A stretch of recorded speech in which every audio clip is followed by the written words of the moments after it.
sejahtera bagi saudara dimanapun berada. Puji syukur kepada Tuhan, kita bisa tatap muka online melalui channel Heavenly Light Ministry. Saya percaya semua saudara-saudara saat ini berada di rumah. Saudara mungkin bekerja di rumah, saudara mungkin belajar dari rumah, bahkan saat ini kita hanya bisa beribadah dari rumah. Karena memang itulah anjuran dari pemerintah, bahkan anjuran dari gereja, sehingga penyebaran virus corona ini boleh terhenti dan kita boleh kembali dalam kehidupan yang normal. Saya Pendeta Alfian Sadondang, saya sangat bersyukur dan berbangga karena pada saat ini saya bisa membagikan firman Tuhan, kabar selamat melalui perkabaran firman Tuhan. Mari kita berdoa sebelum kita merenungkan firman Tuhan. Bapa kami yang ada di surga, saat ini kami rindu merenungkan firman. Tuhan bersama-samalah dengan kami, sehingga kami dapat memahami maksud Tuhan melalui firman-Mu pada saat ini. Terima kasih Tuhan, kami berdoa dan mengucap syukur hanya di dalam nama Yesus. Amin.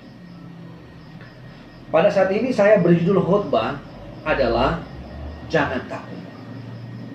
Satu judul yang sangat sederhana, tapi memberikan makna rohani yang sangat luar biasa. Mari saudara-saudara kita mulai dengan membuka Alkitab kita yang terdapat di dalam Ulangan 8 ayatnya yang ke-11. Ulangan 8 ayat yang ke-11 berkata, hati-hatilah supaya jangan engkau melupakan Tuhan Allahmu dengan tidak berpegang pada perintah, peraturan, dan ketetapannya yang kusampaikan kepadamu pada hari ini. Saudara-saudara, mungkin kita bertanya-tanya satu dengan yang lain. Kapan kira-kira pandemik ini akan berakhir? Kapan COVID-19 ini akan berakhir? Ada begitu banyak orang khawatir, ada begitu banyak orang cemas, ada yang takut terjangkit, ada yang takut mati. Saya rasa bahwa itu adalah hal yang sangat alamiah sebagai manusia. Saudara-saudara, rasa takut ini, rasa takut mati ini juga bukan hanya dialami oleh banyak orang sekarang ini, bahkan saudara dan saya, tapi juga pernah dialami oleh seorang nabi besar yang bernama Nabi Elia. Elia pada waktu diancam oleh seorang wanita yang bernama Isabel, istri dari Raja Ahab. Dia mengancam Nabi Elia untuk membunuh. Saat itu juga nabi yang hebat, yang besar ini lari ketakutan. Dia takut mati, sehingga dia menghindar dari ancaman tersebut. Pada saat ini saudara-saudaraku, saya ingin membagikan pekabaran Tuhan tentang seseorang yang luar biasa. Seorang yang memiliki tingkat rohani yang sangat tinggi. Dia adalah Raja Yosafat.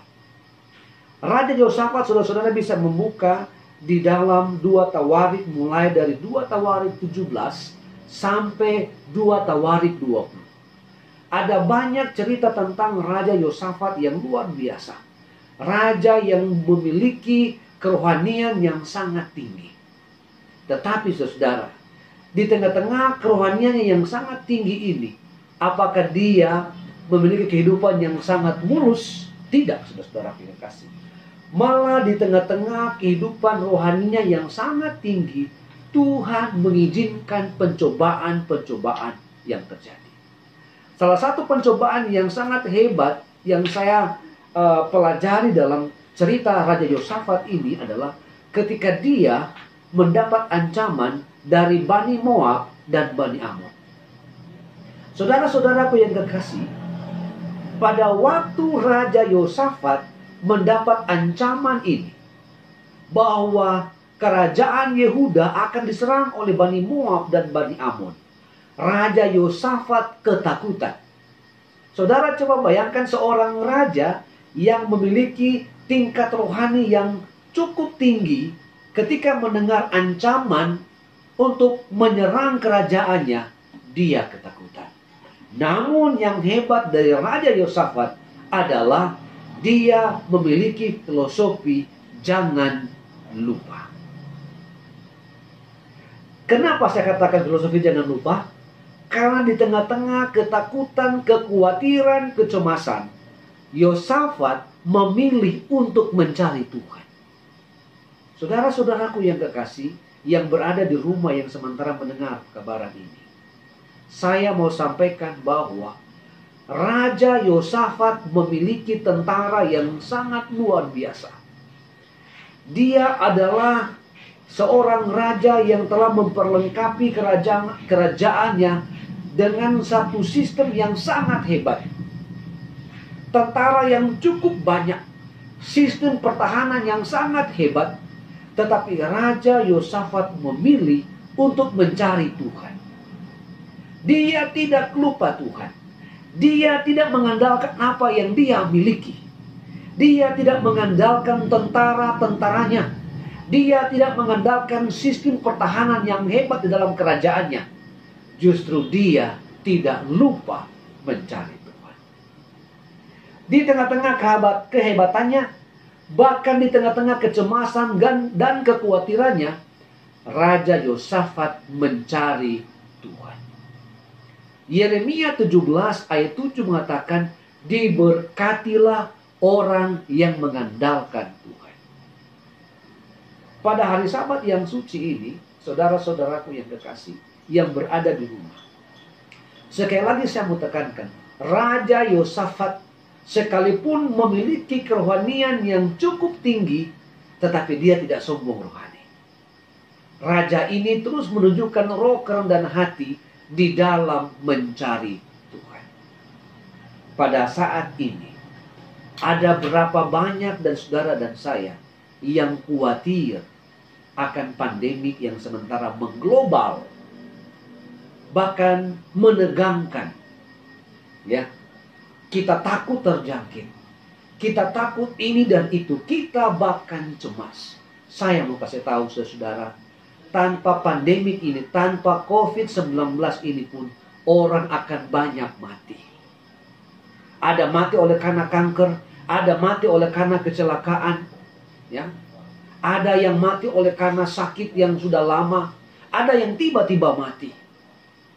Yang saya mau sampaikan di sini adalah saudara, ketika kita tidak lupa Tuhan, maka kita akan memiliki satu hubungan, satu suasana yang sangat membahagiakan dalam hidup kita. Saudara-saudaraku yang kekasih, pada saat ini ada satu pertanyaan yang ingin saya tanyakan. Apakah saudara dan saya sudah benar-benar tinggal di dalam Tuhan? Apakah kita memiliki hubungan yang akrab dengan Tuhan? Apakah saudara dan saya selalu ingat Tuhan, atau kita selalu lupa Tuhan? Sesuai judul yang saya katakan, jangan lupa.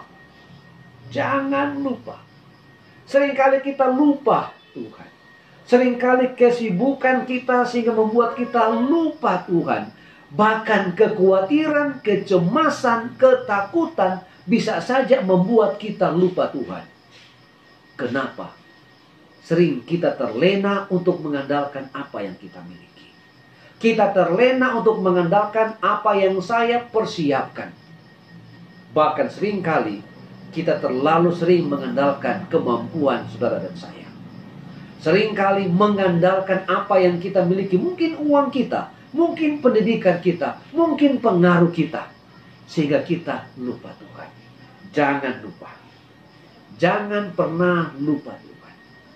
Saudara-saudaraku yang kekasih, seringkali doa kita tidak dijawab oleh Tuhan. Seringkali kita mengeluh kenapa doa kita tidak dijawab oleh Tuhan. Karena kita lupa Tuhan. Kita lupa Tuhan. Kita belum tinggal di dalam Tuhan. Pada hari Sabat yang suci ini, saya kembali menekankan kepada saudara dan saya bahwa jangan pernah melupakan Tuhan. Ketika kita tinggal di dalam Tuhan, kata firman Tuhan, Yohanes 15 ayatnya yang ke-7. Ketika kita tinggal di dalam Tuhan, ya, saya bacakan kepada saudara sehingga kita boleh dikuatkan lewat firman Tuhan pada hari Sabat yang suci.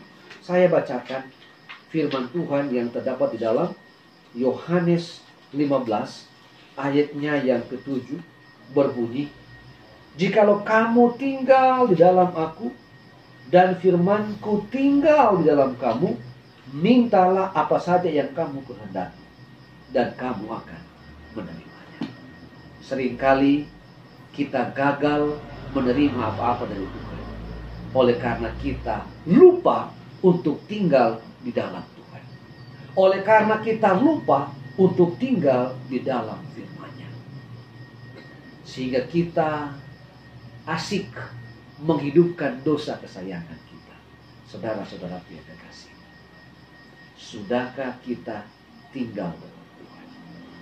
Kalaupun kita lupa, saya mau ingatkan, jangan lupa. Jangan lupa untuk tinggal di dalam Tuhan. Jangan lupa untuk mencari Tuhan. Sehingga kita bisa kuat. Kekhawatiran kita mungkin bisa lenyap. Atau mungkin bisa berkurang kekhawatiran kita. Oleh karena kita selalu mencari Tuhan.